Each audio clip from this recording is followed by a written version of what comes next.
जी बिल्कुल हमारे गुरु। बिल्कुल। तो आपने बताया कि भारत के लिए तो बड़ा अच्छा रहेगा।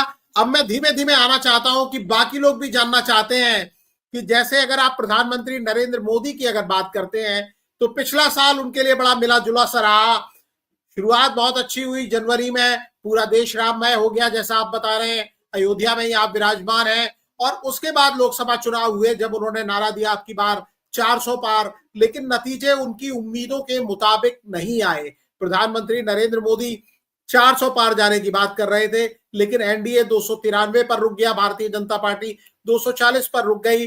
लेकिन जब महाराष्ट्र में चुनाव हुए और उसके पहले हरियाणा में चुनाव हुए तो वहां भारतीय जनता पार्टी ने रीगेन किया और इनका मैजिक वापस आता दिखा। दुनिया में भी जैसा आपने कहा, ये यूक्रेन तक गए, रशिया गए, बाकी जगह से भी भारत का डंका अगस्त के बाद थोड़ा बचता हुआ अब मोदी समर्थकों को लगा। 2025 बड़ा क्रूशियल ईयर प्रधानमंत्री के लिए लोग मान के चल रहे हैं। 75 साल के होने जा रहे हैं 2025 में प्रधानमंत्री नरेंद्र मोदी। 1950 में ये पैदा हुए हैं। और कई लोगों का ये सवाल है कि प्रधानमंत्री ने दूसरे नेताओं के लिए बीजेपी के 75 साल का एक बैरियर रखा है, तो क्या उनके लिए भी ये बैरियर रहेगा?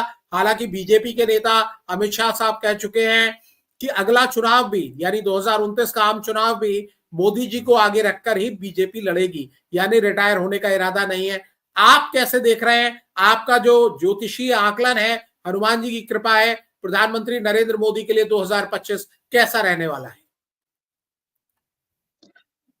देखिए, मैं आपको जो भी जवाब दूंगा वह आध्यात्मिक स्तर पर ही दूंगा और शास्त्र सम्मत ही दूंगा। हम लोग तो राजनीति न करते हैं, न जानते हैं, न दूर दूर तक उससे कोई वास्ता है। लेकिन अब चूंकि इसी देश में रहते हैं तो हर चीज से कहीं ना कहीं टकराना तो स्वाभाविक है। देखिए, भारत जो है ऋषियों का देश है और यहाँ जब ऋषि राष्ट्र पर राज्य करते हैं तभी भारत जो है आगे बढ़ता है। तो नरेंद्र मोदी जो है वो हमारे ऋषि हैं, योगी जी हमारे ऋषि हैं, सन्यासी हैं योगी जी। और मोदी जी तो पूछना ही नहीं है, भले ही वो कुल से सन्यासी नहीं है लेकिन ऋषि हैं। तो भारत को हमने आपको पहले ही बताया कि भारत को कोई और नहीं चलाता है, भारत को स्वयं भगवान चलाते हैं। यह भारत जो है सबसे पवित्र पवित्र भूमि है और भगवान यहाँ समय समय पर अवतार लेते हैं। भाजपा जो है 240 और 293, हम लोग इस पर बहुत ज्यादा चिंतन नहीं करते हैं क्योंकि ये कलयुग का प्रभाव है, कलयुग समाप्ति की तरफ है। तो देखिए, अयोध्या में ही भाजपा अपनी सीट जो है हार गई। तो बहुत लोग हम लोगों से आकर पूछते हैं कि भैया ऐसा क्यों हो गया, भले ही देश में सब जगह से हार जाते भाजपाई, लेकिन यहाँ से तो जीतना चाहिए था। खैर, लोगों ने पूछा, हम लोग थोड़ा शर्मिंदा भी हुए, लेकिन हमने चिंतन किया कि कहीं ना कहीं राम जी की इच्छा थी, क्योंकि कलयुग को हमने और आपने नहीं बनाया है। और कलयुग में जो है हमारे मोदी जी और योगी जी धर्म का काम कर रहे हैं तो कलयुग दबाता है। ये लोग सत्य का काम करता है, सनातन का काम कर रहा है, इसलिए कलयुग जो है दबाता है। छोटी सी घटना का हम जिक्र करेंगे। पृथ्वीराज चौहान के समय, ये भविष्य पुराण की हम बातें आपको बताने जा रहे हैं। पृथ्वीराज चौहान के समय में भारत में ऐसा हो गया था कि सतयुग का माहौल बन गया। सारे घरों में यज्ञ, हवन, जप, स्वाध्याय सब शुरू हो गया। हर कोई सत्य बोलने लगा।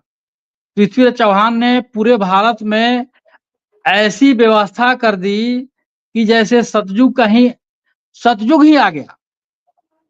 सारी प्रजा जो है संतुष्ट हो गई, सभी लोग खुशी खुशी रहने लगे, कोई झूठ नहीं बोलता था।